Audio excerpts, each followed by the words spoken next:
حضرت حارث بن وحد رضی اللہ تعالیٰ عنہ فرماتے ہیں کہ میں نے نبی پاک صلی اللہ علیہ وآلہ وسلم کو ارشاد فرماتے ہوئے سنا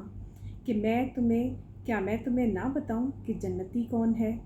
پھر آپ صلی اللہ علیہ وآلہ وسلم نے خود ہی ارشاد فرمایا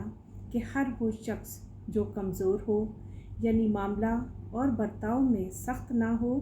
اور نرم طبیعت ہو، لوگ بھی اسے کمزور سمجھتے ہوں، اللہ تعالیٰ کے ساتھ اس کا تعلق ایسا ہو کہ اگر وہ کسی بات پر اللہ تعالیٰ کی قسم کھا لے کہ فلاں بات یوں ہوگی تو اللہ تعالیٰ اس کی قسم کی لاج رکھ کر اس کی بات کو ضرور پورا کر دیں گے۔ اور کیا میں تمہیں نہ بتا دوں کہ دوستی کون ہے؟ پھر آپ صلی اللہ علیہ وآلہ وسلم نے خود ہی ارشاد فرمایا کہ ہر وہ شخص جو مال جمع کر کے رکھنے والا، بخیل، سخت مزاج اور مغرور